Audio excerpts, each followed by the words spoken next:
18 के खास बुलेटिन में आपका बहुत स्वागत है। मैं हूं आपके साथ अंशिका पाठक। लोकसभा चुनाव के लिए तीसरे चरण के लिए प्रचार का जो शोर है वो थम गया है। तीसरे चरण में 12 राज्यों की 94 सीटों पर 7 मई को वोटिंग होगी। एमपी में तीसरे चरण में 9 जबकि छत्तीसगढ़ में 7 सीटों पर मतदान होंगे। मध्य प्रदेश में मुरैना, भिंड, ग्वालियर, गुना, सागर, विदिशा, भोपाल, बैतूल और राजगढ़ में चुनाव होंगे।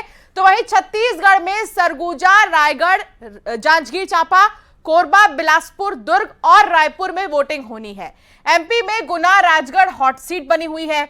गुना में महाराज हैं जबकि राजगढ़ में राजा साहेब मैदान में है। एमपी छत्तीसगढ़ की सभी सीटों पर चर्चा करेंगे, लेकिन उससे पहले बात एमपी की करेंगे। तो सबसे पहले यह जान लीजिए कहां किसके बीच मुकाबला है। बैतूल की बात करें तो देखिए 2 तस्वीर। सागर की बात करें, लता वानखेड़े और गुड्डू राजा चुनावी मैदान में हैं। गुना की बात करें, ज्योतिरादित्य सिंधिया और यादवेंद्र सिंह यादव चुनावी मैदान में हैं। गुना के अलावा विदिशा से भी बड़ा चेहरा पूर्व मुख्यमंत्री शिवराज सिंह चौहान, ग्वालियर से भरत सिंह कुशवाहा और प्रवीण पाठक चुनावी मैदान में हैं। ग्वालियर के अलावा भिंड की बात करें तो संध्या राय और फूल सिंह बरैया चुनावी मैदान में हैं। भिंड की बात कर रहे हैं। इसके अलावा मुरैना की बात करें तो शिवमंगल सिंह तोमर और सत्यपाल सिंह सिकरवार चुनावी मैदान में हैं। आमने सामने कौन कौन सा चेहरा है ये समझ लीजिए।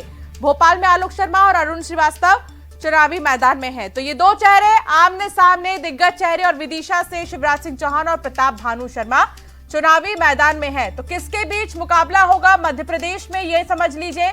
बहुत जरूरी है ये जानना, क्योंकि इस बार साख दांव पर है कई दिग्गजों की। तीसरा चरण बेहद ही अहम है। तीसरे चरण में मुरैना, भिंड, ग्वालियर, गुना, सागर, विदिशा, भोपाल और राजगढ़, बैतूल में वोटिंग होनी है। पिछले 2 चरण के चुनाव हो चुके हैं। पिछले 2 चरण में वोट प्रतिशत कम होने की वजह क्या है, इसके बारे में भी मंथन किया जा चुका है। तो अब देखना होगा कि जो तीसरा चरण है वो कितना खास होगा। हमारे साथ जुड़ गए हैं वासु चौरे भोपाल से और सुशील कौशिक ग्वालियर से हमारे साथ जुड़ गए हैं। आगे धीरे धीरे हमारे और भी संवाददाता जुड़ेंगे और बताएंगे ग्राउंड जीरो पर फिलहाल क्या हाल है। सबसे पहले वासु, भोपाल का हाल बताइए। यहां पर जबरदस्त मुकाबला है, यहां पर किस तरह की तैयारी है, क्योंकि चुनावी शोर तो थम चुका। निश्चित तौर पर देखिए तीसरे चरण का चुनाव जो है अब वो नज़दीक है और वोटिंग से पहले बीजेपी और कांग्रेस दोनों ही दलों के तमाम नेताओं ने पूरी ताकत झोंकी। और तीसरे चरण में मध्य प्रदेश की सबसे हॉट और सबसे ज़्यादा यूँ कहें जहां पर मुकाबला सबसे ज़्यादा कांटे का है और चैलेंजिंग फाइट जहां पर देखने को मिल रही है, उन सीटों पर मुकाबला होना है। भोपाल में आलोक शर्मा जो बीजेपी के कैंडिडेट हैं, उनके सामने कांग्रेस के अरुण श्रीवास्तव हैं। दोनों ही भोपाल के रहने वाले हैं, भोपाल में लंबे अरसे से राजनीति करते आए हैं। जहां शहरी क्षेत्र में अगर देखा जाए तो आलोक शर्मा सक्रिय रहे हैं, तो वहीं कांग्रेस के जिला ग्रामीण अध्यक्ष होने के नाते अरुण श्रीवास्तव का जो भोपाल का ग्रामीण इलाका है वहां पर अच्छा खासा होल्ड देखने को मिला है और कायस्थ समाज भी भोपाल में बड़े पैमाने पर निवास करता है। तो ये फैक्टर्स जो है वो अरुण श्रीवास्तव के साथ हैं। दूसरी ओर भोपाल लंबे समय से बीजेपी का गढ़ रहा है, लगातार कई चुनाव यहां पर बीजेपी जीतती हुई आई है। लेकिन भोपाल से ज्यादा चर्चित सीटें इस चुनाव में अगर हम बात करें तो वो होती है विदिशा, जो भोपाल से लगी हुई सीट है। पूर्व मुख्यमंत्री शिवराज सिंह चौहान यहां से चुनाव लड़ रहे हैं, पहले भी कई बार यहां से सांसद रहे, लेकिन बीच में मध्य प्रदेश की राजनीति का चमकता हुआ चेहरा वो नजर आया जब 15 से 18 साल तक लगातार उन्होंने मुख्यमंत्री की कुर्सी संभाली। भोपाल की बात आप बता रहे हैं, यहाँ पर काफी दिलचस्प मुकाबला होने वाला है, लेकिन हम ग्वालियर को भी नहीं भूल सकते हैं। सुशील कौशिक भी हमारे साथ जुड़े हैं। सुशील, ग्वालियर में तो और जबरदस्त मुकाबला है। यहाँ पर तो कई सीटें ऐसी भी हैं जहां पर विधानसभा चुनाव में काफी बड़ी चुनौती देखने को मिली थी। लोकसभा चुनाव को लेकर क्या लगता है, वोटर्स क्या पार्टिसिपेट करेंगे भारी संख्या में?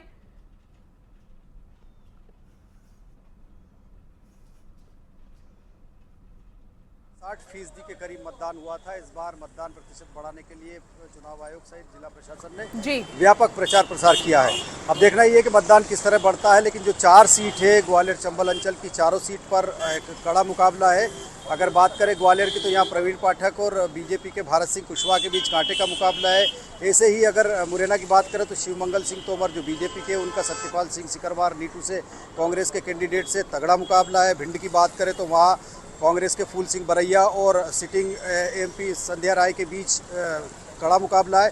इसके अलावा अगर गुना की बात करें तो गुना में ज़रूर अगर देखा जाए तो भारतीय जनता पार्टी के केंद्रीय मंत्री ज्योतिरादित्य सिंधिया चुनाव मैदान में, उनके सामने राव यादवेंद्र सिंह यादव है। बीजेपी की स्थिति हालांकि गुना में बेहतर बताई जा रही है, लेकिन जो 3 सीटें हैं ग्वालियर, भिंड और मुरैना, इन 3 सीटों पर ही अगर देखें तो कांग्रेस और बीजेपी के बीच मुकाबला कड़ा है। और मतदाता किस ओर जाएंगे ये तो 4 जून को ही साफ होगा, लेकिन दोनों ही पार्टियों ने अंतिम दौर में यहाँ प्रचार प्रसार में जोर आजमाइश की। और अब चूंकि चुनाव प्रचार थम चुका है 6 बजे के लगभग, तो अब जो है प्रशासन, जिला निर्वाचन टीम, प्रशासन और पुलिस बल ने अपनी व्यवस्थाएं चाक चौबंद कर दी है। ग्वालियर में भी अगर देखें तो करीब 7,000 से ज़्यादा पुलिसकर्मी, सुरक्षा अधिकारी यहाँ तैनात किए जा रहे हैं। 8,500 से ज़्यादा कर्मचारी यहाँ चुनाव कराने के लिए पहुँचे हैं। तो निश्चित तौर पर अब चुनाव की तैयारियां जो है अब अंतिम दौर में, क्योंकि प्रचार थम चुका है। अब प्रशासनिक व्यवस्थाएं चुनाव कराने के लिए चालू हो गई है। ठीक है सुशील, मैं दोबारा से आपके पास आऊंगी। हमारे साथ पंकज प्रजापति है सागर से। पंकज, आज तो सागर में खेला हो गया, जहां कांग्रेस की विधायक बीजेपी में शामिल हो गई। इसका कितना असर लोकसभा चुनाव में पड़ेगा, इसके बारे में भी प्रकाश डालिए। और मौजूदा समय में सागर में माहौल कैसा है? जी बिल्कुल, देखिए जिस तरीके से भाजपा ने कांग्रेस का एक विकेट चटकाया है वो वाकई में बहुत महत्वपूर्ण है, क्योंकि इकलौती बीना विधानसभा ऐसी थी जो भाजपा के कब्जे से बाहर थी। बात करें सागर जिले की तो यहाँ 8 विधानसभा थी, जिसमें बड़े बड़े कद्दावर मंत्रियों का क्षेत्र है, जिसमें गोपाल भार्गव, भूपेंद्र सिंह और गोविंद सिंह अपना एक वर्चस्व रखते हैं, सरकार में एक नाम रखते हैं। उसके अलावा बीना की बात करें तो खुरई से लगा हुआ है, जो कि भूपेंद्र सिंह की विधानसभा है, और वो ना जीत पाना एक कहीं ना कहीं बीजेपी के लिए अपने आप में एक अजीबोगरीब स्थिति हो गई थी कि उनका एक सिटिंग विधायक जिसको दोबारा से पार्टी ने टिकट दिया था और वो महज 6,000 वोटों से हार गए थे। लेकिन आज उनकी वो जो कसक है वो कांग्रेस की जो विधायक है निर्मला सप्रे, उनको पार्टी में लाकर पूरी हो गई है। बात करें बीजेपी कांग्रेस के दोनों प्रत्याशियों की तो बीजेपी का जो कैंडिडेट है लता वानखेड़े, वो अपने आप में एक बड़ा नाम है, राज्य महिला आयोग की अध्यक्ष रही है, तमाम पदों पर रही हैं। 3 पंचवर्षीय उन्होंने जो है सरपंच रही है, पंच रही हैं, और काफी पढ़े लिखा व्यक्तित्व है उनका। बात करें कांग्रेस के कैंडिडेट गुड्डू राजा बुंदेला की, तो उनके नाम भी अपना ही अनोखा रिकॉर्ड है। पिछले 3 विधानसभा चुनाव उत्तर प्रदेश की ललितपुर सीट से लड़े, जहां पर आखिरी का जो चुनाव था वो लगभग 1 लाख मतों से हार गए थे। पूरे क्षेत्र में अभी जो समीकरण बने हुए हैं उसमें लोकल वर्सेस बाहरी का एक जो मुद्दा है वो भी काफी कहना चाहिए छाया हुआ है, जिसमें गुड्डू राजा बुंदेला को जो है बाहरी प्रत्याशी बताकर बीजेपी अपने प्रचार प्रसार में जुटी है। मुकाबला बड़ा ही दिलचस्प है, 17-17.5 लाख मतदाता हैं। अब मतदाता जो है वो परसों अपने चुनाव का उपयोग, मतपत्र का उपयोग करेंगे, उसके बाद देखते हैं कि ऊंट किस करवट बैठेगा। जी ठीक है, तो ये जानना बेहद ही खास होगा कि आखिर कहां पर किस तरह से जो वोटर्स हैं वो क्या सोचकर, उनके मुद्दे क्या होंगे, वोट डालेंगे। लेकिन बात करें वासु राजधानी की, तो भोपाल राजधानी की हवा जो होती है वही इर्द गिर्द भी उसी तरीके का माहौल बना रहता है। यहां पर मुकाबला कितना कड़ा होगा भोपाल में? और क्योंकि आप बता रहे थे कि भोपाल में तो हमेशा बीजेपी के लिए एक सेफ साइड रहा है, तो क्या वोटर्स पिछले 2 चरणों की तरह घर ही में बैठे रहेंगे कि जीतना तो बीजेपी को ही है तो अब नहीं जाएंगे, या वोटरों के अंदर भी एक तरह का उत्साह दिख रहा है?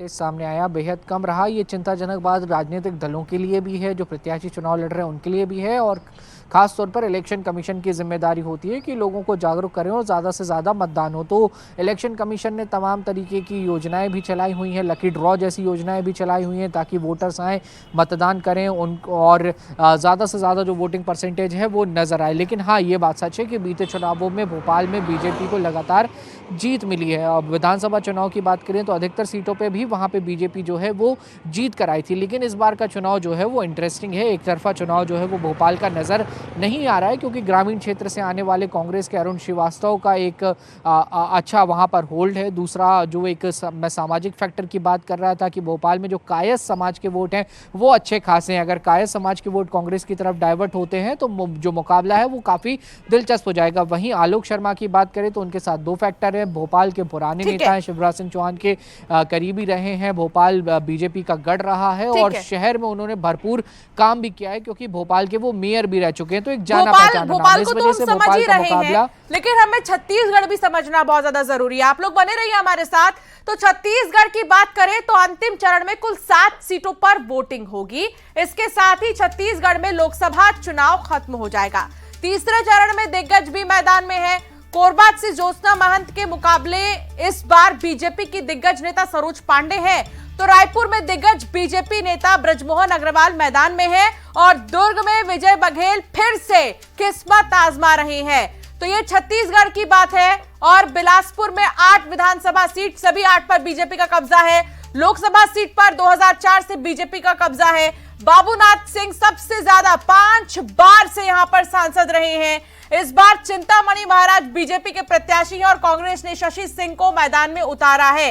इसी तरह कई और सीटें भी हैं, लेकिन यह समझना बहुत जरूरी है कि तीसरे चरण में छत्तीसगढ़ की कौन कौन सी सीटों पर वोट डाले जाएंगे। सरगुजा, रायगढ़, जांजगीर चांपा, कोरबा, बिलासपुर, दुर्ग, रायपुर। हमारे साथ संवाददाता जुड़ गए हैं अलग अलग जगहों से, उनका भी आपसे परिचय करा देते हैं। और ये तस्वीर, ये चेहरे भी आप देख रहे हैं। युगल हमारे संवाददाता साथ जुड़ गए हैं। युगल रायपुर से साथ जुड़े हुए हैं, जो कि बताएंगे कि यहां पर रायपुर में किस तरीके का माहौल बना है। और कोरबा से अब्दुल असलम हमारे साथ जुड़े हैं और बिलासपुर से उमेश मौर्य हमारे साथ जुड़ गए हैं। सबसे पहले युगल, राजधानी की बात बताइए, माहौल कैसा है? चुनाव शोर थम चुका है, तीसरे चरण की क्या तैयारी है? जी बिल्कुल, देखिए चुनावी शोर है अब बिल्कुल थम चुका है। अब डोर टू डोर जो नेता है वो प्रचार प्रसार करेंगे और अपना अंतिम समय पर जो प्रचार का जो दौर होता है उस पर अपनी जो बातें हैं वो रखेंगे, मतदाताओं को रिझाने का प्रयास करेंगे। अगर हम रायपुर सीट की बात करें तो 8 बार के जो विधायक है बृजमोहन अग्रवाल से युवा जो कांग्रेस के प्रत्याशी है उसका विकास उपाध्याय से उसका मुकाबला है, सीधा मुकाबला है। तो ये कहा जा सकता है कि रायपुर की जो सीट है परंपरागत बीजेपी की सीट रही है। इससे पहले रमेश बैस रहे हैं, सांसद सुनील सोनी रहे हैं बीजेपी से, वो जीतते रहे हैं। और कमोबेश अगर अब हम बात करें तो छत्तीसगढ़ के जो 7 सीटों पर जो मुकाबला होगा, एक कोरबा की सीट को छोड़ दे बाकी 6 सीटों पर बीजेपी का कब्जा रहा है। तो ऐसे में अब देखना ये होगा कि क्या बीजेपी के जब सांसद रहे तो एंटी इनकम्बेंसी जो फैक्टर होता है या नहीं। और जिस तरह से अभी फिलहाल अब पूरे देश में मोदी की लहर की बात कही जा रही है, तो उस लहर पर लोग वोट देते हैं कि एंटी इनकम्बेंसी है, वो देखने वाली बात होगी। लेकिन मुकाबला दिलचस्प होगा। अगर हम इस चुनावी समर की बात करें तो 81 साल के उम्मीदवार से लेकर के 25 साल तक के जो उम्मीदवार हैं वो मैदान पर हैं। मतलब यही है कि युवा चेहरा भी है और काफ़ी अनुभवी लोग भी यहाँ पर अपनी किस्मत आजमा रहे हैं। लेकिन सबसे खास बात यही है कि छत्तीसगढ़ के 11 में से 9 सीटों पर जो जीत है वो बीजेपी ने दर्ज की थी। बस्तर का 1 और कोरबा का जो 1 सीट है तो इस पर कांग्रेस को सफलता मिली थी। अभी कोरबा के जिस तरह से दिलचस्प मुकाबला देखने को मिल रहा है और सीधे कमों में से अगर हम बात करें तो तीसरा कोई दल अभी नहीं है। सीधा सभी 7 सीटों पर यह मुकाबला है वो सीधा सीधा बीजेपी और कांग्रेस का है। जी ठीक है, ये दोनों ही पार्टी के कैंडिडेट्स के बीच सीधा मुकाबला है, आप बता रही हैं। कोरबा की भी बात कर लेते हैं। अब्दुल असलम, कोरबा में मुकाबला कितना दिलचस्प होने वाला है?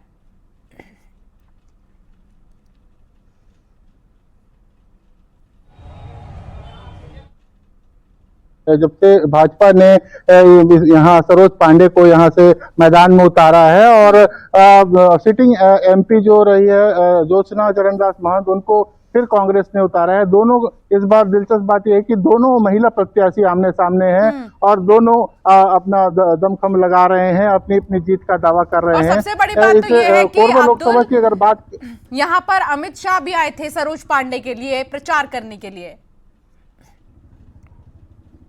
जी निश्चित तौर पर जिस तरीके से बड़े बड़े नेताओं का यहाँ दौरा हुआ है और केंद्रीय गृह मंत्री भी यहाँ कटघोरा में सभा लिए और उसमें कार्यकर्ताओं में जोश भरा और जिस तरीके से माहौल एक दिखाई दिया, उससे लग रहा है कि कहीं ना कहीं उनके दौरे का, और जो बड़े नेता और सीएम भी यहाँ पास आए हुए थे, उत्तर प्रदेश के मुख्यमंत्री भी यहाँ पहुंचे हुए थे सभा लेने, उनके सभाओं का कहीं ना कहीं इसका असर दिखेगा। बिल्कुल असर दिखेगा। और बिलासपुर से भी उमेश जुड़े हुए हैं। बिलासपुर में उमेश, माहौल कैसा दिख रहा है? वोटर्स के अंदर कितनी उत्साह है तीसरे चरण को लेकर?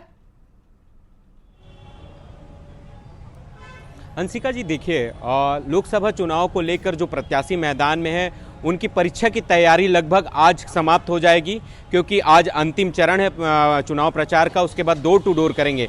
तो दोनों ही दलों के जो नेता है, चाहे भाजपा हो चाहे कांग्रेस हो, पूरी ताकत के साथ जनता के बीच पहुंचने की कोशिश की है, अपने मुद्दों को रखने की कोशिश की है, उनके मुद्दों को समझने की कोशिश की है और उनसे ये वादा किया है कि जब वो चुनाव जीतेंगे तो उनके मुद्दों पर वो खरा उतरेंगे। हालांकि ये जनता है, जनार्दन है, क्या उनके मन में चल रहा है ये तो खैर 7 तारीख को जब वो वोट डालेंगे और 4 जून को जब परिणाम आएगा तब स्पष्ट हो जाएगा। लेकिन कहीं ना कहीं भारतीय जनता पार्टी का ये अभेद गढ़ माना जाता है, अभेद किला माना जाता है बिलासपुर लोकसभा। यहां से लगातार 7 बार से भाजपा के प्रत्याशी जीतते आए हैं। इस बार तोखन साहू को यहां से प्रत्याशी बनाया गया है और पूरी ताकत के साथ तोखन साहू जो है डोर टू डोर और रैलियों के द्वारा और सभाओं के द्वारा जनता के बीच पहुंचने की कोशिश की है। और खास बात यह है कि मोदी की गारंटी, राम मंदिर बड़ा मुद्दा रहा है। इसके साथ ही मोदी जो नरेंद्र मोदी है प्रधानमंत्री, उनका फेस लेके वो जनता के बीच पहुंचे हैं। अगर वहीं कांग्रेस की बात करें तो कांग्रेस भी लगातार यहां पर राहुल गांधी के द्वारा जो न्याय यात्रा चलाई जा रही है, पदयात्रा की गई है,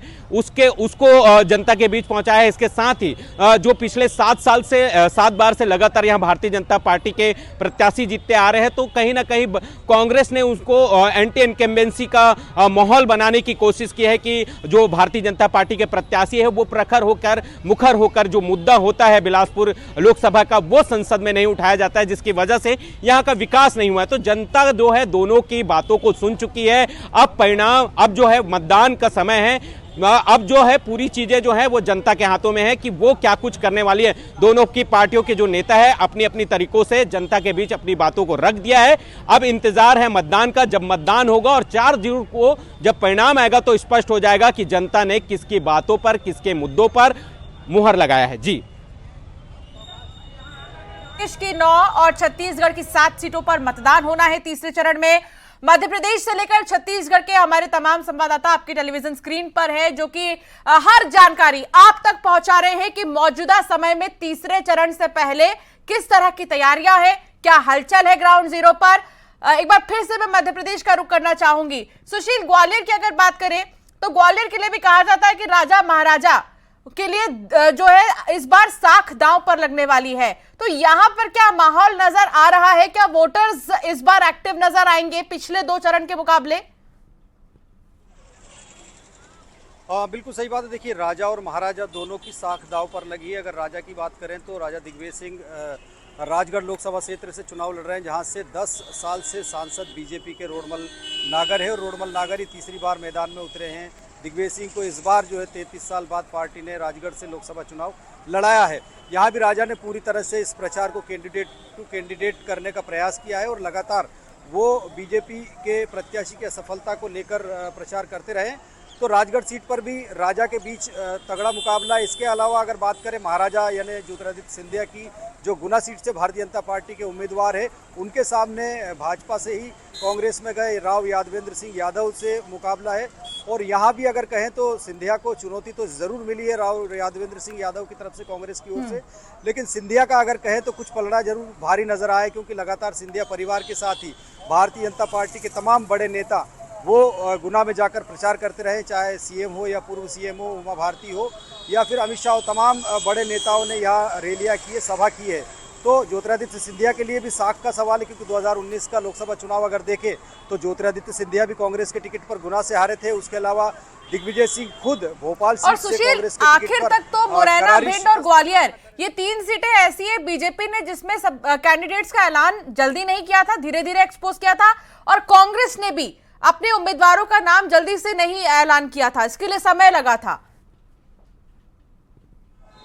बिल्कुल सही बात है। देखिए, ग्वालियर, भिंड, मुरैना सीट की बात करें तो यहाँ तीनों पर भारतीय जनता पार्टी ने उम्मीदवार पहली और दूसरी लिस्ट में ही जारी कर दिए थे, लेकिन अगर कांग्रेस की बात करें तो कांग्रेस ने लगभग 1 महीने बाद इन तीनों सीटों पर उम्मीदवार उतारे थे। हालांकि ये बात जरूर है कि ग्वालियर, भिंड, मुरैना तीनों सीटों पर कांग्रेस और बीजेपी के कैंडिडेट के बीच तगड़ा मुकाबला है। इन तीनों सीटों पर ही अगर देखें तो बड़ा दिलचस्प मुकाबला है। चाहे मुरैना की बात करें तो वहाँ कांग्रेस और बीजेपी के शिवमंगल सिंह तोमर और नीटू सिकरवार के बीच तगड़ा मुकाबला है। भिंड की बात करें तो फूल सिंह बरैया जो कांग्रेस के एमएलए भांडेर से, उनका संध्या राय जो सिटिंग एमपी है, उनसे मुकाबला है।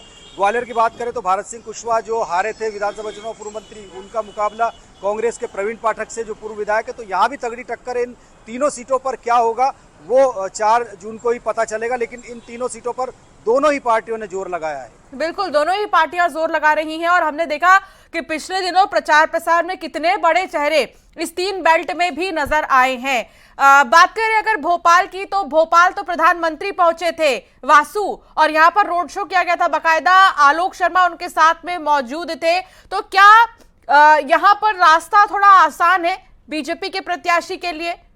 मुकाबला इतना कठिन नहीं होगा आपको लगता है, कैंडिडेट नया होने के बाद भी? देखिए, भोपाल मध्य प्रदेश की राजधानी है, इस बात में दो मत नहीं है कि लंबे समय से भोपाल बीजेपी का गढ़ रहा है, लेकिन हर चुनाव अपने आप में नया होता है, मुद्दे नए होते हैं, बातें नई होती हैं, प्रत्याशी जो हैं वो भी नए होते हैं। तो इस बार कांग्रेस ने सामाजिक समीकरणों को साधते हुए एक प्रत्याशी कांग्रेस से मैदान में उतारा है, अरुण श्रीवास्तव, ताकि भोपाल के अभेद किले को ढाया जा सके और कांग्रेस यहाँ पर वापसी कर सके। लेकिन निश्चित तौर पर आलोक शर्मा भोपाल में एक जाना पहचाना नाम है, भोपाल के मेयर रह चुके हैं, और जब वो मेयर बने थे तो भोपाल सबसे स्वच्छ राजधानी बना था और देश में स्वच्छता सर्वेक्षण में इंदौर के बाद दूसरे नंबर पर भी आया था। तो ये तमाम उपलब्धियां जो हैं वो उनके पास हैं। लेकिन भोपाल में मास्टर प्लान का अपने आप में एक बड़ा मुद्दा है। भोपाल में बड़े रोजगार स्थापित करने की दिशा में और IIT जैसे इंस्टीट्यूट्स लाने की दिशा में, इंटरनेशनल क्रिकेट स्टेडियम बनाने की दिशा में, ये सारी चीज़ें जो हैं वो यहाँ की जनता के जहन में हैं, जिसको लेकर इस बार मतदान होगा। और चूंकि राजधानी है, यहाँ के लोग पढ़े लिखे हैं, चीज़ों को जानते हैं, समझते हैं, और हिंदू आबादी और मुस्लिम आबादी जो है यहाँ की, अगर समीकरणों को देखा जाए, क्षेत्रीय सियासी और अलग अलग धार्मिक समीकरण है, सामाजिक समीकरण है, अगर उनको देखा जाए तो भी यहाँ पे जो मुकाबला है वो कई तरीकों से दिलचस्प हो जाता है। जहाँ लगातार PM मोदी भोपाल में रहे और रोड शो भी उन्होंने किया और एक बड़ी आबादी को साधने की उसके जरिए कोशिश की गई, तो वहीं कांग्रेस का फोकस जो है वो इंटरनल मैनेजमेंट पे ज्यादा नजर आ रहा है। जो अलग अलग वर्ग हैं, अलग अलग समाज हैं, अलग अलग तबके हैं, सेफ सीट है। और यहाँ पर जैसा कि युगल भी बता रहे थे, अब्दुल असलम भी बता रहे थे, इसके अलावा उमेश भी बता रहे थे कि मुकाबला सिर्फ 2 ही पार्टी के बीच में रहेगा, जिसमें कि माहौल सबसे ज्यादा पिछले कई चुनाव को अगर देखें तो बीजेपी के ही कैंडिडेट जीतते हुए आ रहे हैं। लेकिन मध्य प्रदेश में देखना होगा कि कई चेहरों के एक्टिव होने के बाद मुकाबला और कितना जबरदस्त होगा। आप सभी संवाददाताओं का बहुत शुक्रिया जानकारी साझा करने के लिए। तो लोकसभा चुनाव के तीसरे चरण के लिए प्रचार का शोर थम चुका है और तीसरे चरण में मध्य प्रदेश की अगर बात करें तो हाई प्रोफाइल सीटों पर वोट डाले जाने हैं। कुल 9 सीटों पर वोट डाले जाने हैं मध्य प्रदेश की अगर बात करें, और छत्तीसगढ़ की बात करें तो 7 सीटों पर मतदान होना है। देखना होगा कि चुनाव कितना दिलचस्प होगा, वोटर्स कितने ज्यादा उत्साहित होंगे। अपील है कि तीसरे चरण में घर से बाहर निकलिए, ज्यादा से ज्यादा वोट डालिए और रिकॉर्ड वोट डालें। फिलहाल इस बुलेटिन में इतना ही। आप बने रहिए न्यूज़ 18 मध्य प्रदेश छत्तीसगढ़ के साथ।